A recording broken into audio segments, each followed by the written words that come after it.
भगवान की, अहिंसा परमो धर्म की, देवादिदेव 1008 श्री शांतिनाथ भगवान की, अध्यात्म शिरोमणि आचार्य कुंद कुंद महाराज की, गुरुवर आचार्य श्री विद्यासागर जी महाराज की।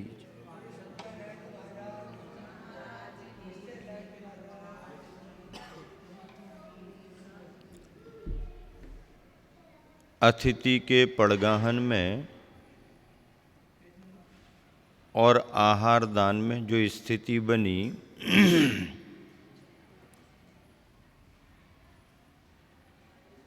उस समय माटी के कुंभ को जो सम्मान मिला,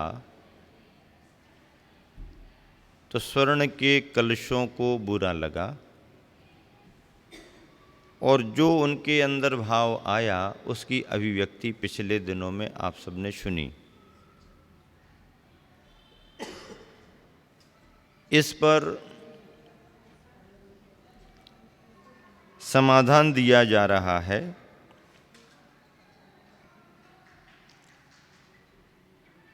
पावन की पूजा रुचती नहीं तुम्हें, पावन को पाखंड कहते हो तुम, जिसकी आंखों में काला पानी भी उतरा हो, देख सकता वह इस दृश्य को, तुम्हारी पापिन आंखों ने पीलिया रोग को पी लिया है, अन्यथा क्यों बनी है तुम्हारी काया पीली पीली। स्वर्ण की चर्चा होगी। पर प्रशंसा तुम्हें सूल सी चुभती है, कुंभ के स्वागत समादर से आग बबूला हुए हो, जो भीतर होगा वही तो बाहर आएगा। स्वयं मठा महेरी पीकर औरों को क्षीर भोजन कराते समय डकार आएगी तो खट्टी ही। और क्या कहा जा रहा? तुम स्वर्ण हो उबलते हो झट से, तुम स्वर्ण हो उबलते हो झट से। माटी स्वर्ण नहीं है, माटी स्वर्ण नहीं है, पर स्वर्ण को उगलती अवश्य। क्या? माटी स्वर्ण नहीं है पर स्वर्ण को उगलती अवश्य। तुम माटी के उगाल हो। स्वर्ण का कलश बढ़ चढ़ करके अपनी बात कर रहा था, और ऐसा क्यों वैसा क्यों, माटी को इतना सम्मान दिया, मैं इतना हूँ वैसा हूँ कीमती हूँ। जब बड़ी बड़ी बातें स्वर्ण के कलश ने कर दी, तो स्वर्ण कलश को क्या उत्तर दिया गया? तुम स्वर्ण हो उबलते हो झट से। सोना गर्म हो जाता है जल्दी में, जरा भी तापमान बढ़े, धातु तो धातु है, जल्दी गर्म हो जाती। माटी स्वर्ण नहीं है, माटी स्वर्ण नहीं है, पर स्वर्ण को उगलती अवश्य है। सोना जितना भी निकलता है माटी के अंदर से ही निकलता है। तुम माटी के उगाल हो। अब बताओ, कितनी बड़ी बात कह दी स्वर्ण कलश को। माटी स्वर्ण नहीं है ये बात ठीक है, आप सोना हो स्वर्ण हो, माटी सोना नहीं है, स्वर्ण हो इसलिए उबल जाते हो तुम जल्दी से। ध्यान रखो, माटी स्वर्ण भले नहीं हो पर स्वर्ण को उगलती अवश्य है। इसीलिए कहा जाता ना, मेरे देश की माटी सोना सोना उगले हीरे मोती। इसीलिए तो लिखा गया है, मेरे देश की माटी सोना उगले उगले हीरे। तो उगाल हो तुम, माटी के अंदर से ही तो निकले हो। आज तक ना सुना ना देखा और ना ही पढ़ा कि स्वर्ण में बोया गया बीज अंकुरित होकर फूला फला लहलहाया हो पौधा बनकर। आज तक ना सुना ना देखा और ना ही पढ़ा कि स्वर्ण में बोया गया बीज अंकुरित होकर फूला फला लहलहाओ पौधा बनकर। कभी सोने में बीज बोया जाता क्या? क्यों सुनील, तुम्हारे जैसी नगर तरफ सोने में कोई बीज बोए जाते? राजा राम जी ने इतनी किसानी की है, बड़ी बड़ी किसानी की है, तो सोने में कुछ बीज बोए जाते कि माटी में? माटी में बीज बोए जाते हैं। माटी में बीज बोगे तो निकलने वाले सोना सोना हो जाएगा। छोटे में एक कविता पढ़ी थी, किसकी है कविता वो नाम तो याद नहीं आ रहा। मैंने छुटपन में छिप करके पैसों के बीज बोए थे, सोचा था ऐसा होगा वैसा होगा। अब वो छोटा बच्चा कल्पना कर रहा है कि बीज जमीन में बो दिए जाते हैं तो खूब सारे बीज निकलते हैं, तो क्यों ना हो पैसा बो दिया जाए। तो छिप करके वो अपना पैसा जमीन में डाल देता है और मिट्टी कर देता उस पर। अब बच्चा तो बच्चा होता है, कोई भी बच्चा बीज डाले तो सुबह डाला और शाम को वो थोड़ा खोद के देखता है कितना निकल गया, कितना निकल गया। दिन 2 दिन में खोद काट करके बराबर कर देता है, निकल ही नहीं पाता। अब मिट्टी में पैसे डाल दिए हैं बीज के रूप में, तो पैसे की फसल क्या आएगी? पैसे की फसल नहीं आती है। बीज बोने पर जो फसल आती है वो पैसा देती है तुम्हारे लिए। सोना यदि बो दिया गया तो सोना उगेगा नहीं। सोने की जमीन में यदि बीज भी बो दिया तो भी बीज उगेगा नहीं। बीज तो मिट्टी में उगता है, और खेतों में बोए गए बीज जब अंकुरित होते हैं, फसल बनती है, तो उस फसल से फिर सोना सोना, चांदी चांदी, जो आप चाहो करो। आज तक ना सुना ना देखा और ना ही पढ़ा कि स्वर्ण में बोया गया बीज अंकुरित होकर फूला फला लहलहाया हो पौधा बनकर। हे स्वर्ण कलश, दुखी दरिद्र जीवन को देखकर जो द्रवीभूत होता है, दुखी दरिद्र जीवन को देखकर जो द्रवीभूत होता है, वही द्रव्य अनमोल माना है। दया से दरिद्र द्रव्य किस काम का? दया से दरिद्र द्रव्य किस काम का? माटी स्वयं भीगती है दया से, माटी स्वयं भीगती है दया से और औरों को भी भिगोती है। माटी स्वयं भीगती है दया से और औरों को भी भिगोती है।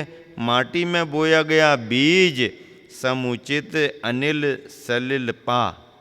समुचित अनिल, अनिल यानी हवा, सलिल यानी पानी, तो समुचित अनिल सलिल पा पोषक तत्वों से पुष्ट पूरित, पोषक तत्वों से पुष्ट पूरित सहस्र गुणित हो फलता है। माटी में बीज बो दिया, पानी हवा मिल गई, खाद डाल दिया तो सहस्र गुना फलदायी होता है। माटी के स्वभाव धर्म में अल्पकाल के लिए अत्यल्प अंतर आना भी, माटी के स्वभाव धर्म में अल्पकाल के लिए अत्यल्प अंतर आना भी विश्व के श्वासों का विश्वास ही समाप्त। माटी के स्वभाव धर्म में अल्पकाल के लिए अत्यल्प अंतर आना भी विश्व के श्वासों का विश्वास ही समाप्त, यानी प्रलय काल का आना है। प्रलय काल का आना है। एक बात और है कि हे स्वर्ण कलश, एक बात और है कि हे स्वर्ण कलश, यथार्थ में तुम सवर्ण होते। हे स्वर्ण कलश, क्या कहा जा रहा है? एक बात और है कि हे स्वर्ण कलश, यथार्थ में तुम सवर्ण होते। यथार्थ में तुम सवर्ण होते तो फिर वह दिनकर का दुर्लभ दर्शन प्रतिदिन क्यों न होता तुम्हें? हे स्वर्ण कलश, यथार्थ में तुम सवर्ण होते, अच्छे वर्ण के होते, सवर्ण यानी उच्च वर्णी होते। हे स्वर्ण कलश, यथार्थ में तुम सवर्ण होते, उच्च स्थान को पाने वाले होते, तो फिर वह दिनकर यानी सूरज का दुर्लभ दर्शन प्रतिदिन क्यों न होता तुम्हें? हो सकता है दिवांद सम प्रकाश से भय लगता हो तुम्हें। हो सकता है दिवांद, दिवांद का, दिवांद नाम है उल्लू का। किसका नाम है दिवांद? उल्लू। उल्लू दिन में अंधा रहता है, उल्लू दिन में अंधा रहता है। तो हो सकता है दिवांद यानी उल्लू सम प्रकाश से भय लगता हो तुम्हें, इसलिए तो ऐसा लगता है उल्लू के समान तुम दिन से डरते हो, उजाले से डर लगता है तुम्हें, इसलिए तो बहुत दूर भूगर्भ में गाड़े जाते हो तुम। बहुत दूर भूगर्भ में गाड़े जाते हो तुम। सोने को जमीन के अंदर छिपा के रख दो, छिपा के रख दो, छिपा के रख दो। क्यों? इसलिए तुमको छिपा के रखा जाता, लगता है कि तुम्हें दिन में डर लगता है। किसके समान डर लगता है? दिवांध उल्लू के समान। उल्लू दिन में डरता दुबका बैठा रहता है, चुपक के बैठा रहता है, कहीं किसी की नज़र पड़ ना जाए, कहीं किसी की नज़र पड़ ना जाए। दिन में चुपचाप बैठा रहता है, और जैसे ही दिन निकलता है, रात आती है, उल्लू को सब दिखने लगता है, सब दिखने लगता है। तो क्या कहा जा रहा स्वर्ण से, स्वर्ण कलश से, हे स्वर्ण कलश, यथार्थ में तुम सवर्ण होते तो फिर वह दिनकर का दुर्लभ दर्शन प्रतिदिन क्यों ना होता तुम्हें? हो सकता है दिवांध सम प्रकाश से भय लगता हो तुम्हें, इसीलिए तो बहुत दूर भूगर्भ में गाड़े जाते हो तुम। संभव है रसातल में रस आता हो तुम्हें। संभव है रसातल में रस आता हो तुम्हें। तुम्हारी संगति करने वाला, तुम्हारी संगति करने वाला प्रायः दुर्गति का पथ पकड़ता है। तुम्हारी संगति करने वाला प्रायः दुर्गति का पथ पकड़ता है। यह कहना असंगत नहीं है, मतलब ठीक ठीक कहा गया है। तुम्हें देखने मात्र से बंधन से साक्षात्कार होता है। तुम्हें देखने मात्र से बंधन से साक्षात्कार होता है। बंधनबद्ध बंधक भी हो तुम। बंधनबद्ध, बंधनबद्ध, तुम दूसरे को बंधन में डालते हो, स्वयं बंधन में रहते हो। बंधक भी हो तुम, बांध करके रखे जाने वाले हो तुम। बंधनबद्ध बंधक भी हो तुम, सौ और पर के लिए, अपने लिए भी और दूसरे के लिए भी। सोना रखा जाएगा तो बांध करके रखा जाएगा, और जो सोना ज़्यादा रखेगा उसको भी बांध करके हाँ, उसको भी बांध करके रखा जाएगा।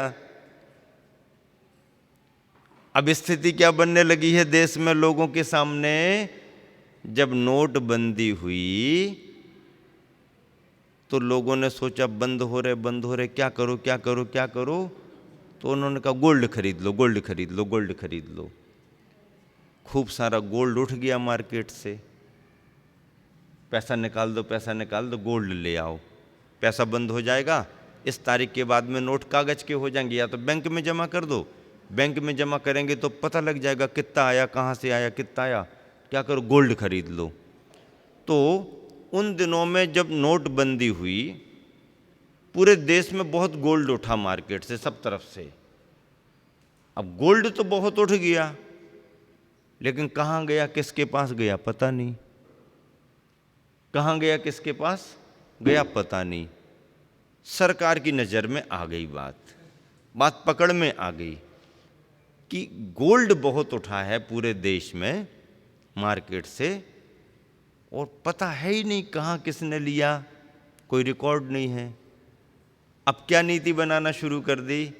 नीति लगभग बनी गई है, डिक्लेयर ही होना है, डिक्लेयर कर भी दी लगभग, कि आपके पास में जितना है आप शो कर दो, बता दो, जितना भी है बता दो, जितना है बता दो, जो उसमें जितना टैक्स वैक्स है वो आप भर दो, नंबर 1 का तुम्हारा हो जाएगा। टैक्स भर दो, नंबर 1 का हो जाएगा। और यदि आपने नहीं बताया और नंबर 1 में नहीं कराया, तो फिर जहाँ जहाँ स्थान है वहाँ वहाँ जाएंगे, निकलेगा, फिर तुम्हारे को मिलने वाला नहीं। तो अब क्या होगा? अब सोने की स्थिति ऐसी है सोना स्वयं बंध के रहता है और ज़्यादा संग्रह करो तो बांध करके रखता भी है। आपके पास में जितना है उसमें कोई दिक्कत नहीं है, आप तो अपना खूब रखो, पहनो भी खूब। उन्होंने ये निश्चित कर दिया है कि एक व्यक्ति के लिए कितना, एक व्यक्ति को इतने तक वो रखे, उसमें कुछ नहीं, उसमें टैक्स वैक्स का कोई काम नहीं। एक व्यक्ति अपने पास इतना रख ले, कोई दिक्कत नहीं है। इससे ज़्यादा रखो बता दो, टैक्स भर के नंबर 1 का करा लो। और यदि आपने बताया नहीं तो जहाँ जिसकी यहाँ जितना मिलेगा सब सरकारी खजाने में, और आपको भी कन्हैया जी के जन्म स्थान में कन्हैया जी के जन्म स्थान, कन्हैया जी का जन्म स्थान कहाँ है? कन्हैया जी का जन्म स्थान कहाँ है? कन्हैया जी की जन्मभूमि, हाँ, कन्हैया जी की जन्मभूमि है, तो वहां तो जाना ही पड़ेगा। क्यों? खूब रख लेते हैं लोग और पता ही नहीं पड़ता है। अच्छा, मेहनत करके अपने लिए रखने वाले को कोई दिक्कत नहीं है। मेहनत की है तुमने, अपने आभूषण हैं, ये हैं वो हैं, वो तो सभी रखते हैं, जितना नियमानुसार उतना खूब रख लो। लेकिन जो अपनी ब्लैक मनी वाइट करना चाहते हैं, ये है नंबर 2 को नंबर 1 में करना चाहते हैं, वो ऐसे रास्ते अपनाते हैं। सरकार परेशान होती है, सरकार नियम बनाती है, दूसरी तरफ से तोड़ दिए जाते हैं। सरकार करे क्या? पर कहीं ना कहीं तो सब देखना पड़ेगा ना। तो ऐसा है, इसलिए क्या कहा जा रहा है सोने के लिए कि संभव है रसातल में रस आता हो तुम्हें, तुम्हारी संगति करने वाला प्रायः दुर्गति का पथ पकड़ता है।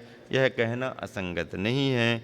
तुम्हें देखने मात्र से बंधन से साक्षात्कार होता है। बंधन बद्ध बद्धक भी हो तुम सौ और पर के लिए, परतंत्र जीवन की आधारशिला हो तुम। क्या? परतंत्र जीवन की आधारशिला हो तुम, पूंजीवाद के अभेद्य दुर्गम किला हो तुम। पूंजीवाद, पूंजीवाद, पूंजीवाद, जो जिस पूंजीवाद की वजह से आम नागरिक सामान्य जन बहुत परेशान होते। ये जो अंग्रेज़ों के समय भी समझ लीजिए ये चलता था ना, क्या चलता था, जमींदार आदि आदि, तो ताकतवर आदमी को बना दिया जाता। वो ताकतवर आदमी वसूलता रहता सबसे पूरे जितना उसका वो रहता है, और फिर राजाओं को टैक्स देता रहता, राजाओं को टैक्स देता रहता। तो वसूली बहुत निर्ममता से करते थे, अन्यथा पूरा का पूरा तुम्हारा हड़प लेंगे, जब्त कर लेंगे। तो ऐसे ये सब भी चलते आए। पूंजीवाद मतलब संपन्न लोगों की पूछताछ, बाकी सामान्य जन की कोई पूछताछ नहीं, इसको पूंजीवाद कहते हैं। तो परतंत्र जीवन की आधारशिला हो तुम, पूंजीवाद के अभेद्य दुर्गम किला हो तुम, और अशांति के अंतहीन सिलसिला, अशांति के अंतहीन सिलसिला। हे स्वर्ण कलश, एक बार तो मेरा कहना मानो। हे स्वर्ण कलश, एक बार तो मेरा कहना मानो, कृतज्ञ बनो इस जीवन में, कृतज्ञ बनो इस जीवन में।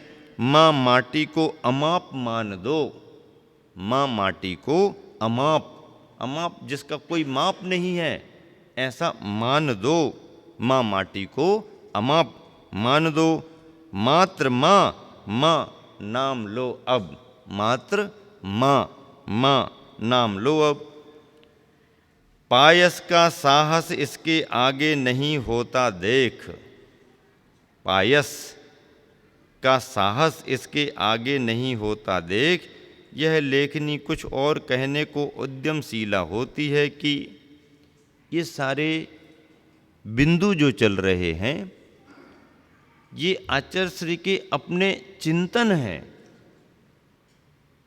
समसामयिक चिंतन है। लेखक कवि जो होता है वह प्रसंगों को समझ करके देश काल की परिस्थितियों के वातावरण का अध्ययन करते हुए अपने विचारों को, अपने अनुभव को लेखनी में लिखता है। इसलिए साहित्य को क्या कहा जाता है? साहित्य समाज का दर्पण होता है। साहित्य क्या होता है? समाज का दर्पण होता है। दर्पण में सब चीज़ें दिखाई देती हैं, साहित्य में भी देश की सभी परिस्थितियां दिखाई देती हैं। और लेखनी पर, साहित्य पर देश काल की परिस्थितियों का प्रभाव पड़ता है। दक्षिण भारत का कोई राइटर होगा तो उसके लेखन में दक्षिण भारतीयता आएगी ही आएगी। उत्तर भारत का कोई राइटर होगा तो उत्तर भारत की जो भौगोलिक स्थितियां हैं, जो रीति रिवाज हैं, उसकी लेखनी में आएंगे ही आएंगे। मान लो महाराष्ट्र का लेखक कोई लिखता है महाराष्ट्र में बैठ के, तो मराठी उसके रीति रिवाज उसके साहित्य में जुड़ेंगे। पंजाब में रह करके यदि कोई राइटर लिखता है तो पंजाबी कल्चर उसमें आएगा ही आएगा, क्योंकि वो उसमें रचा पचा है।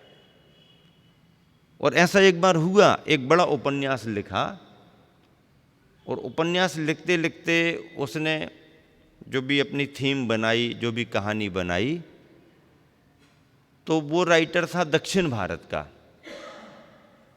समुद्री किनारे तमिलनाडु तरफ का था। उसने उपन्यास लिखा।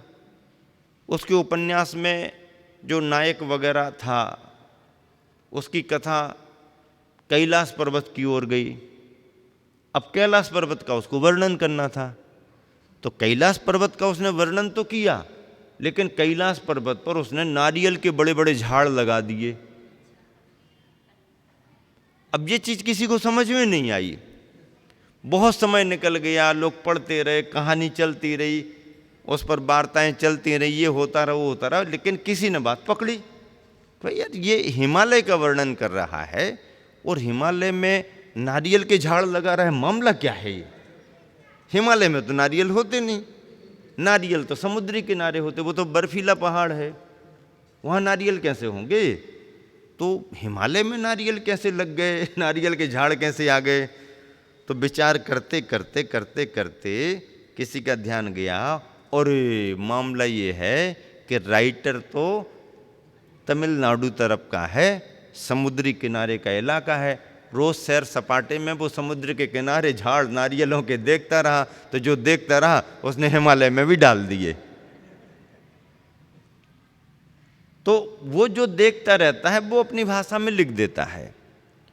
जैन आचार्यों ने जितने भी श्रावकाचार लिखे हैं, उन श्रावकाचारों में सिद्धांत वृत्तों का, प्रतिमाओं का, संलेखना का, सम्यक दर्शन का, सम्यक ज्ञान का, सम्यक चारित्र का तो सब एक जैसा ही है, लेकिन बाकी कुछ चीज़ें जो जुड़ी हैं, ऐसा नहीं करना, ऐसा करना, ऐसा नहीं करना, ऐसा करना, ये खाना, ये नहीं खाना, आदि आदि इसमें, और फिर यदि ऐसा तो ऐसा करो, ऐसा तो ऐसा करो, तो ये जो चीज़ें जुड़ती हैं वो लेखक, मुनि, आचार्य जिस प्रदेश में रहते हैं उस प्रदेश के कल्चर के अनुसार, वहाँ जो चलन होता है उसके अनुसार वो श्रावकाचार में लिख देते हैं।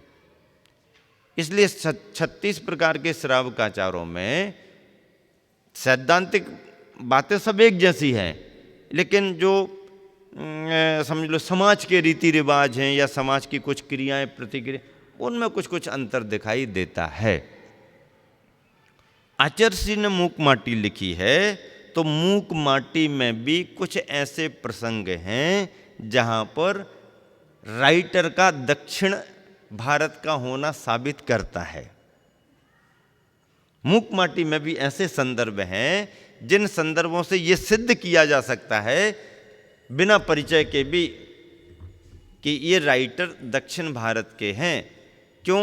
उन्होंने उस तरह से जो उन्होंने देखा है, जो उन्होंने उस तरह का समझा है, बहुत सारी चीज़ वो उनका ध्यान ना भी हो, उस तरफ उनका ध्यान ना भी हो तो भी वो उसमें प्रसंग में वो जुड़ता है, क्योंकि अनुभव प्रारंभिक रहते हैं।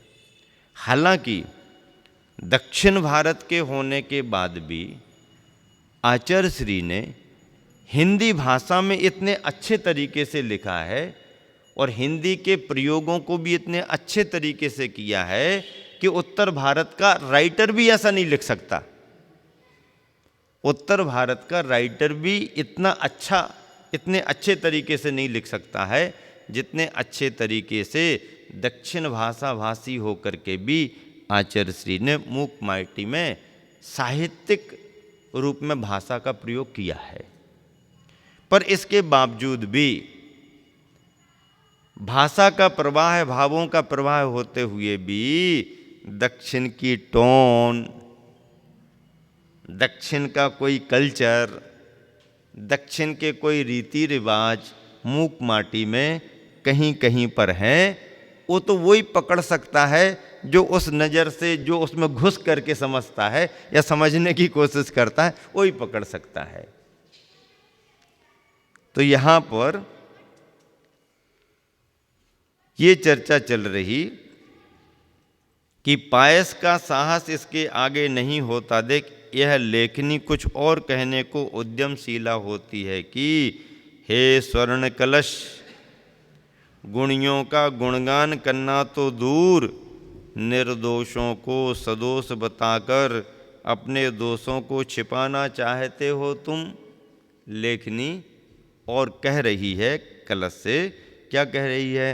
हे स्वर्ण कलश, गुणियों का गुणगान करना तो दूर, निर्दोषों को सदोष बताकर अपने दोषों को छुपाना चाहते हो तुम। संत पर आक्रोश व्यक्त करना, संत पर आक्रोश व्यक्त करना, समता का उपहास करना, सेठ का अपमान करना आदि आदि। क्या?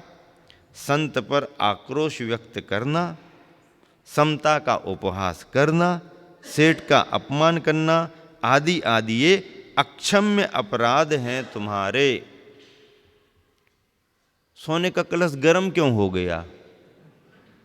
गर्म क्यों हो गया? गर्म इसलिए हो गया कि दुनिया तो हमको सिर पर रखती है, दुनिया तो हमारे पीछे लड़ती झगड़ती है, दुनिया तो हमें पाने को लालायत रहती है। और ये कैसे तुम्हारे अतिथि आए कि जिनने हमारे को महत्व ही नहीं दिया। सेठ ने उठाई थी झारी, देना चाहा, सेठ ने उठाया कलश, देना चाहा।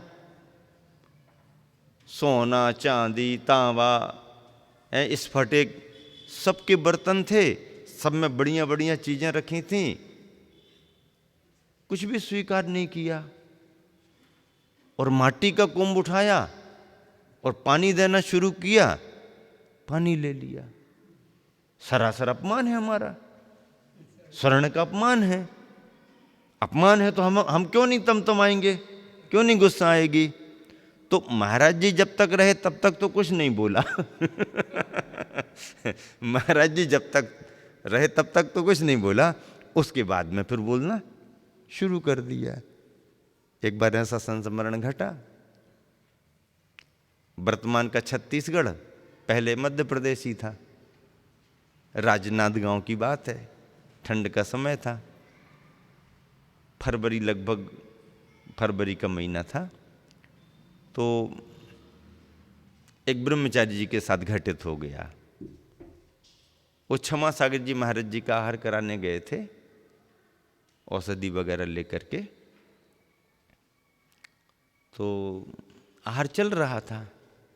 ब्रह्मचारी की जो ड्यूटी है वो तो पूरी करता ही है, ध्यान भी रखता है, सब करता है। तो औषधि आहार चलते चलते कहीं अंतराय आ गया और वो अपना अंदर कुछ कर रहा होगा, बाहर अंतराय हो गया। अंतराय हो गया, महाराज जी बैठ गए तो हलचल हुई, तो अंदर से बाहर क्या हो गया, क्या हो गया? अंतराय हो गया। अरे चलो ठीक, कुछ नहीं, मुख शुद्धि हो गई, का सर हो गया, पिच्छी विच्छी दे दी। अब अभी तक तो कुछ बात नहीं हुई। जो चौके वाला था श्रावक, कुछ नहीं बोला, ब्रह्मचारी की तरफ देखता रहा, जैसे मतलब इन्हीं ने अंतराय करा दिया हो, हाँ ऐसा देखता रहा। उसने सुनाया तो देखता रहा, कुछ नहीं।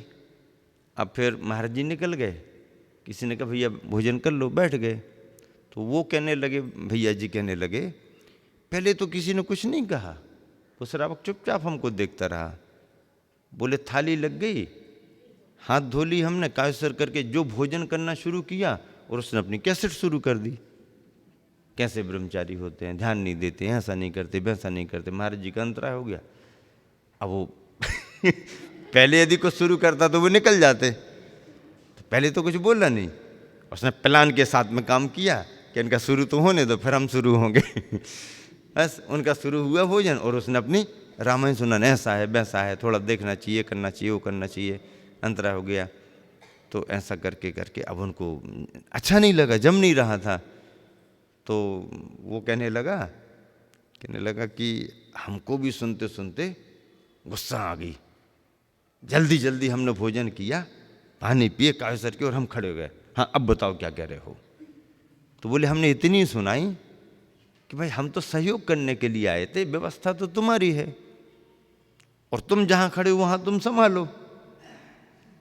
ऐसा करके फिर उन्होंने समझा दिया तो उसको समझ में तो पहले ही से आ रहा था, लेकिन इनको कब सुनाए, तो उसने अच्छा मौका देखा कि जब भोजन करने बैठेंगे तब सुनाएंगे। तो निमित्त कोई भी हो आ जाता है। फिर वाह भाई वाह, संत पर आक्रोश व्यक्त करना, समता का उपहास करना, सेठ का अपमान करना। तो कलश भी ऐसा विचार कर रहा है कि देखो हमारे को दुनिया इतना पसंद करती है, और ये कैसे महाराज हमारी तरफ ध्यान ही नहीं दिया, माटी को इतना सम्मान दे दिया। सोने का ये अपमान है, स्वर्ण कलश का अपमान है, आदि आदि ये अक्षम अपराध हैं तुम्हारे, तथापि उन्हें गौन कर मात्र तुम्हारे सम्मुख माटी की महिमा ही नहीं रखती हूँ। दो उदाहरण प्रस्तुत कर तुम्हारा भी कितना मूल्य महत्व है बताना चाहती हूँ। चलो वो तो सब छोड़ो, अब हम माटी की महिमा नहीं गा रहे, लेकिन माटी का महत्व तुम्हारे सामने कितना है अभी सुनो। दीपक और मसाल सामान्य रूप से दोनों प्रकाश के साधन हैं। दीपक से भी उजाला मिलता है और मसाल से भी उजाला मिलता है। सामान्य रूप से दोनों प्रकाश के साधन हैं, पर दोनों के गुणधर्म भिन्न भिन्न। दोनों के गुणधर्म, दीपक जल रहा है वो भी उजाला देता है, मसाल जलती है वो भी उजाला देती है, पर दोनों के गुणधर्म भिन्न भिन्न हैं। मसाल जानते ना, जो लकड़ी में कपड़ा लपेट करके मिट्टी का तेल डालते जाते हैं और आग लगाते जाते हैं और आग भड़कती रहती है, उसको कभी कभी पलीता भी कहते हैं। मसाल को पलीता, कि तुमने खेल बनाया और हमने यहाँ से पलीता। बारात बारात में भी या कुछ और में भी ऐसा।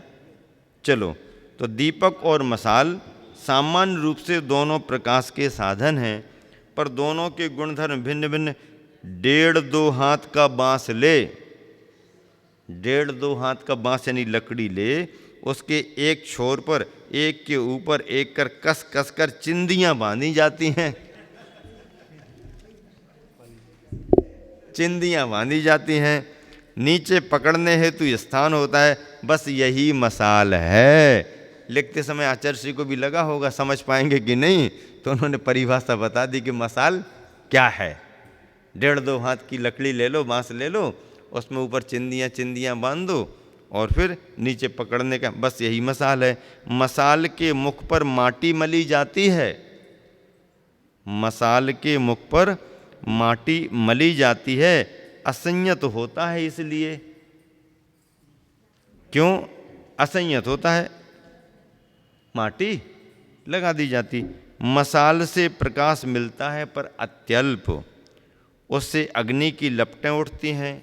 राक्षस की लाल रसना सी उन लपटों को ज्योति नहीं कह सकते। राक्षस की लाल रसना सी उन लपटों की ज्योति को ज्योति नहीं कह सकते हैं।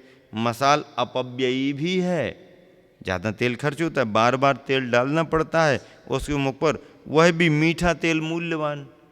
मीठा तेल लगाते होंगे, मीठा तेल, कभी कभी मिट्टी का तेल, मीठा मिट्टी का नहीं लगाते, अच्छा मीठा लगाते हैं, अरे वाह, ये तो हमें भी मालूम नहीं था।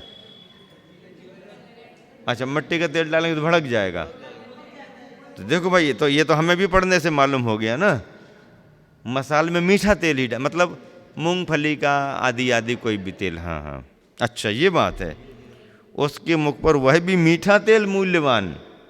हाँ हाँ, कभी कभी मनोरंजन के समय पर मसाल ले चलने वाला पुरुष अपने मुख में मिट्टी का तेल भरकर आकाश में सुदूर हाथ उठाकर मसाल के मुख पर फूंकता है, तब एकाध पल में ही तेल सारा जलकर काले काले बादल से धूम के रूप में शून्य में लीन विलीन होता है और मसाल लगता है प्रलयकालीन अग्निकुंड सम भयंकर।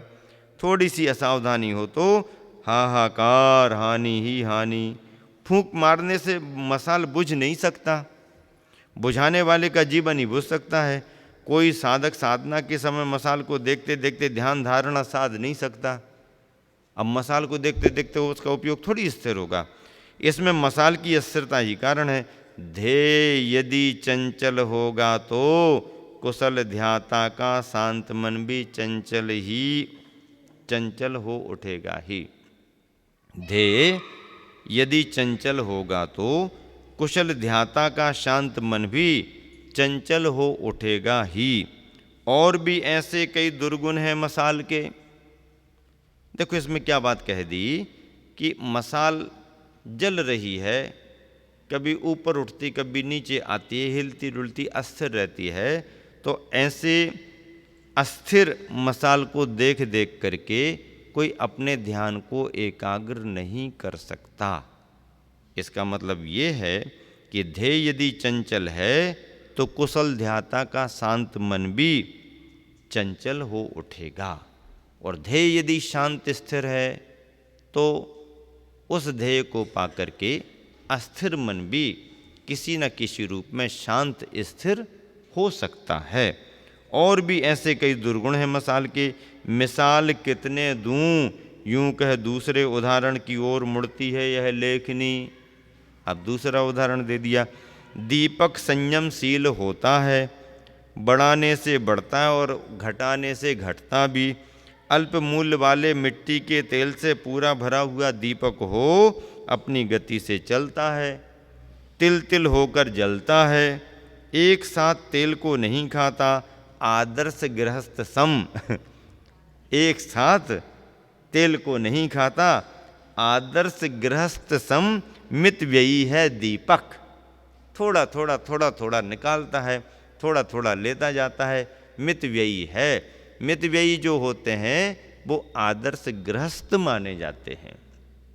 मित व्ययी, मित व्ययी का अर्थ क्या होता है? सीमित खर्च करना, जितनी आवश्यकता है उतना ही खर्च करना, ये मित व्ययिता का लक्षण है। ज़्यादा आवश्यकता है ज़्यादा खर्च करेंगे, कम आवश्यकता है कम खर्च करेंगे, जितनी आवश्यकता है उतना ही खर्च करेंगे, ये मित व्ययिता का लक्षण है। नल की टोंटी से पानी कितना निकालना, कितना निकालना? बाल्टी भरी तो बाल्टी तो उठा लो, लेकिन उसके पहले क्या करो? होता क्या है? अपनी बाल्टी भरी लेके चले, चालू सो चालू। आपने चालू किया, पानी भर गया, आप निकल गए लेकर के अपना बर्तन और चालू है, तो जब तक वो बहेगा तब तक उसका दोष तुम्हारे लिए लगेगा। तो क्या करना? भर गया बर्तन, बंद कर दो। आप लोटे में गिलास में पानी लेके यदि ब्रश मंजन करोगे तो जितना आप लोगे उतना ही गिरेगा, और यदि नल के पास खड़े होकर के आपने ब्रश मंजन किया तो एक बार ले लिया, फिर तब तक वो तुम्हारा ये चालू, उसका वो चालू, और बीच बीच में रुक करके आप लोगे तब तक वो, हाँ, यदि वहां भी है तो जितना लिया फिर बंद कर दो, फिर खोलो, फिर बंद करो। ये यदि ध्यान दिया तो ये मितव्ययिता का लक्षण है। जितनी आवश्यकता है उतना उपयोग करो। गर्मी लग रही, आपके पंखे का त्याग नहीं है, आपको जरूरत है, आप चालू कर लो। वहां से उठ करके जा रहे हो, जैसा चालू किया वैसा बंद करके जाओ। आपने लाइट जला ली, उपयोग कर लिया, कोई बात नहीं, आवश्यकता होगी, पर अब जब वहां से निकल के जा रहे, अब वहां कोई नहीं है, आप बंद करके जाओ। चालू हम करेंगे, बंद करने को नौकर आएगा। चालू हम करेंगे और जाते समय आवाज किसको देंगे? बंद कर देना। कोई बैठे हो तो भले कह के जाओ कि भाई वो उठे तो उसके बाद बंद कर देना, कोई नहीं है तो स्वयं बंद करो। अपने घर में भी ध्यान रखना और सार्वजनिक स्थान पर और ज़्यादा ध्यान रखना। क्यों? सार्वजनिक स्थान पर यदि अपने निमित्त से अपव्यय हो रहा है तो उसका दोष भी अपन को ज़्यादा लगेगा। वो धार्मिक या सामाजिक स्थान का विषय है। व्यक्तिगत तुम्हारे घर का हो, तुम जानो, तुम्हारा काम जाने। ये मितव्ययिता का लक्षण है। मितव्ययिता कंजूसी नहीं है। मितव्ययिता और कंजूसी में अंतर है। कंजूस वो होता है कि जरूरत होने पर भी वो नहीं लगाएगा, जरूरत होने पर भी नहीं लगाएगा, वो कंजूस होता है। जरूरत होने पर थोड़ी जरूरत है थोड़ा लगाएगा, ज्यादा जरूरत है ज्यादा लगाएगा। ज्यादा जरूरत है ज्यादा लगाएगा, थोड़ी जरूरत है थोड़ा लगाएगा। ये मितव्ययी है। कंजूस अलग होता है, वह आवश्यकता होने पर भी वस्तु का उपयोग नहीं करता है, नहीं करने का भाव रखता है, ऐसा है। तो मितव्ययी, दीपक में थोड़ा थोड़ा तेल जलता है और आदर्श गृहस्थ सम मितव्ययी है दीपक। कितना नियमित कितना निरीह, कितना नियमित कितना निरीह। छोटा सा बालक भी अपने कोमल करों में, छोटा सा बालक भी अपने कोमल करों में मसाल को नहीं दीपक ले चल सकता है प्रेम से। छोटा बालक भी अपने कोमल करों में मसाल को नहीं दीपक को प्रेम से लेकर चल सकता है। मसाल की अपेक्षा अधिक प्रकाशप्रद है यह। उष्ण उच्छृंखल प्रलय स्वभावी मिट्टी का तेल भी वह दीपक का स्नेह पाकर ऊर्ध्वगामी बनता है। मिट्टी का तेल उच्छृंखल है, उष्ण स्वभावी है, फिर भी दीपक का स्नेह पाकर के ऊर्ध्वगामी बनता है। पथभ्रष्ट एकाकी अंधकार से घिरा भयातुर, पथभ्रष्ट एकाकी अंधकार से घिरा भयातुर। पथिक वह दीपक को देखते ही अभीत, अभीत यानी निर्भीक निडर हो जाता है। सुना है शमशान में, सुना है, क्या सुना है? सुना है शमशान में भूतों के हाथ में मसाल होता है। सुना है। आचार्य ये नहीं कह रहे कि ऐसा होता है, सुना है। पुराने लोग सुनाते होंगे तो लिख दिया सुना है। अब सुनाने में रेफरेंस नहीं मांगना कि कहाँ पर लिखा है, सुना है। अच्छा, और भूत प्रेत ऐसी ऐसी ये समझ लो कौतुक और ऐसी विक्रियाओं में रुचि रखते हैं, उनके तो काम ही ये हैं। वो ऐसा ना करें तो उनका मन संतुष्ट नहीं होता। सुना है शमशान में भूतों के हाथ में मसाल होता है, जिसे देखते ही निर्भीक की आंखें भी बंद होती हैं। लो दीपक की लाल लो, अग्नि सी लगती पर अग्नि नहीं। स्वपर प्रकाशनी ज्योति है वह, जो स्पंदहीना, जो स्पंदनहीना होती है, जिसे अनिमेष देखने से, एक टकटकी लगा के देखने से साधक का उपयोग है नियोग रूप से स्थूलता से सूक्ष्मता की ओर बढ़ता बढ़ता शनै शनै व्यग्रता व्याकुलता से रहित हो एकाग्र होता है। कुछ ही पलों में दीपक की ज्योति को जो मंद मंद जल रही है, सौम्य लग रही है, उसको देखते देखते अपना उपयोग भी स्थिर होता है। मन की व्यग्रता एकाग्रता में आ जाती है। फिर क्या, समग्रता से साक्षात्कार। दीपक की कई विशेषताएं हैं, कहाँ तक कहूँ, कोई और छोर भी तो हो। अस्तु, हे स्वर्ण कलश, तुम हो मसाल के समान। हे स्वर्ण कलश, तुम हो मसाल के समान, कलुषित आशयशाली और माटी का कुंभ है, पथ प्रदर्शक दीप समान। तामस नासी साहस सहंस स्वभावी, साहस और सहंस स्वभावी दीपक है। स्वर्ण कलश को मसाल की उपमा मिलने से अपमान का अनुभव हुआ। एकाक्षिणी इस लेखनी ने मेरी प्रशंसा के मिस। एकाक्षिणी, एक आंख वाली लेखनी को क्या करे, एक आंख वाली है, मिट्टी मिट्टी के गुण देख लिए, हमारा कुछ देखा ही नहीं, उसको एकाक्षिणी कह दिया। एकाक्षिणी इस लेखनी ने, एक आंख वाली इस लेखनी ने मेरी प्रशंसा के मिस इस निंदकारी का संपादन किया। एकाक्षिणी इस लेखनी ने मेरी प्रशंसा के मिस इस निंदकारी का संपादन किया। इसमें मेरा भी अपराध सिद्ध होता है, पर निंदा में मुझे निमित्त बनाया गया। यूं स्वयं को धिक्कारते हुए माटी के कुंभ ने दीर्घ श्वास लिया, फिर प्रभु से प्रार्थना प्रारंभ। अब माटी को लगा कि हमारी प्रशंसा के बहाने, मिस यानी बहाने, और एक निंदकारी का संपादन हो गया, क्योंकि स्वर्ण की निंदा हो गई। तो पर निंदा में मुझे निमित्त बनाया गया। यूं स्वयं को धिक्कारती माटी के कुंभ ने दीर्घ श्वास लिया और प्रभु से प्रार्थना प्रारंभ। इन वैभवहीन भव्यों को, इन वैभवहीन भव्यों को भवों में पराभव का अनुभव हुआ। इन वैभवहीन भव्यों को भवों में पराभव का अनुभव हुआ। अब पराभव का अनुभव, वह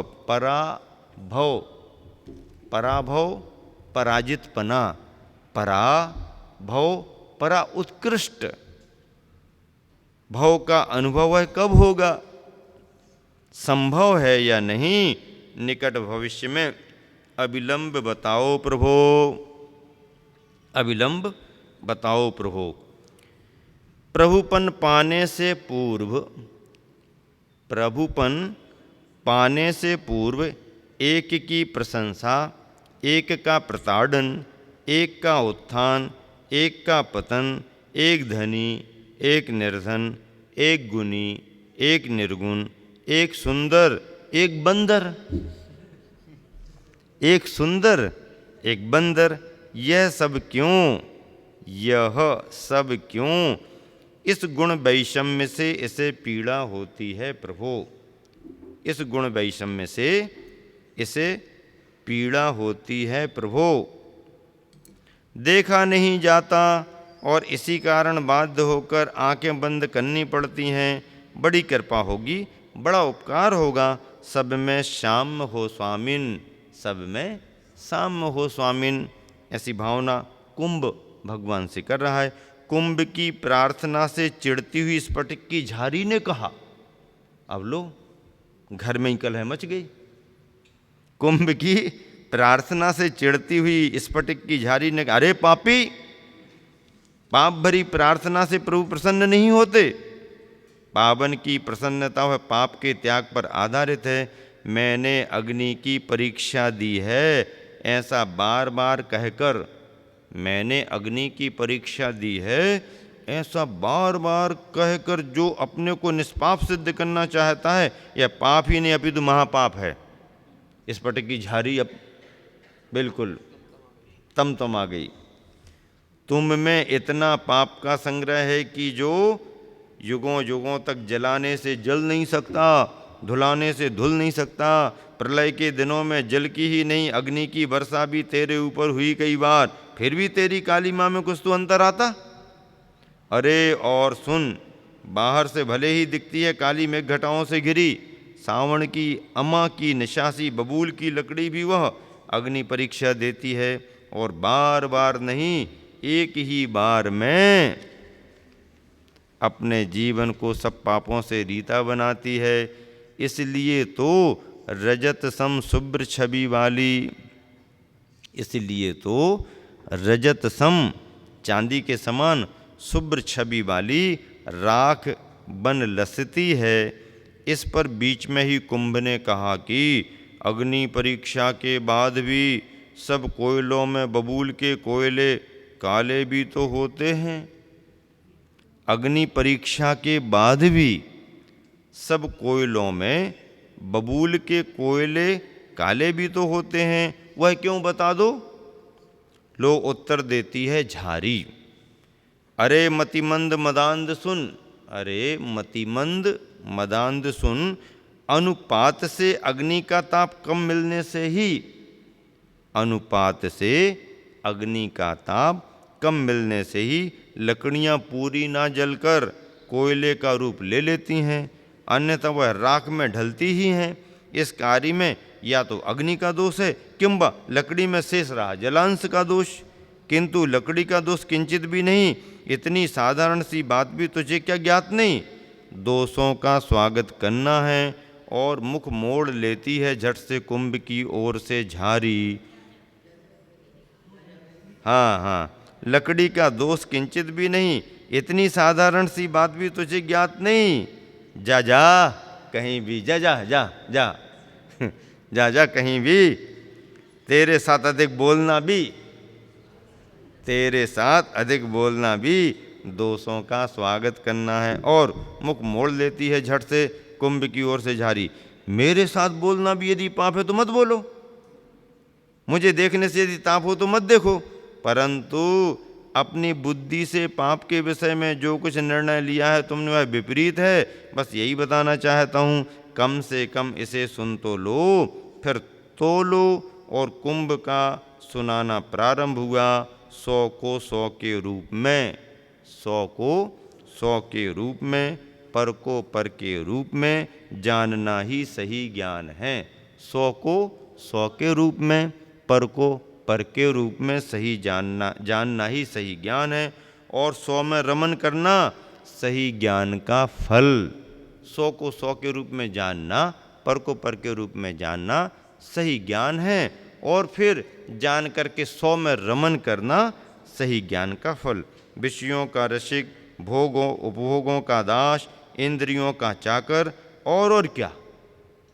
विषयों का रसिक, भोगों उपभोगों का दास, इंद्रियों का चाकर, और क्या, तन और मन का गुलामी पर पदार्थों का स्वामी बनना चाहता है। यही पाप है, सब पापों का बाप। अरे झारी, जरा अपनी ओर भी देख, तेरी वृत्ति प्रवृत्ति कैसी है। तुझ में दूध भरने से धवल उठती है, तेरी पारदर्शिता तब पता नहीं कहाँ चली जाती। घृत भरने से तू पीली हो लेती, और इक्षुरस के योग से हरी भरी उलझती है। मरकत मणि की छबीले निरे निरे योग में हाव भाव रंग राग पल में पलट लेती है तू। वासना से भरी अप्सरासी विक्रिया के बल पर क्रिया प्रतिक्रिया कर लेती है। इतना ही नहीं, तेरे निकट पड़े हुए पदार्थ जो काले हों या पीले, हरे हों या लाल गुलाब, उनके गुण धर्मों को आत्मसात कर लेती है। तेरी भोगाविलासा सीमा पर है। जात पात को भी लात लगा दी तूने। लाज लिहाज वाली कोई वस्तु ही नहीं तेरे लिए, इसे तू समता नहीं कह सकती, ना ही असीम क्षमता। दूसरों से प्रभावित होना और दूसरों को प्रभावित करना, इन दोनों के ऊपर समता की छाया तक नहीं पड़ती।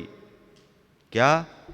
दूसरों को प्रभावित करना और दूसरों से प्रभावित होना, दूसरों से प्रभावित होना और दूसरों को प्रभावित करना, इन दोनों के ऊपर समता की छाया तक नहीं पड़ती।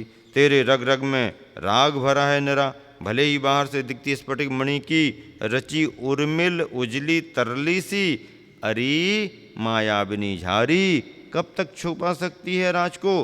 अब बकवाद मत कर, बक ने सबक ली है। अब बकवाद मत कर, बक ने सबक ली है, बक ने सबक ली है तेरी इस प्रकृति से ही। बक यानी बगुला। अब बकवाद मत कर, बक ने सबक ली है तेरी इस प्रकृति से ही। अब मेरी प्रकृति का परिचय क्या दूं, जो कुछ है खुला है। यूं कुंभ ने कहा, यह घट घूंघट से परिचित हुआ भी कब।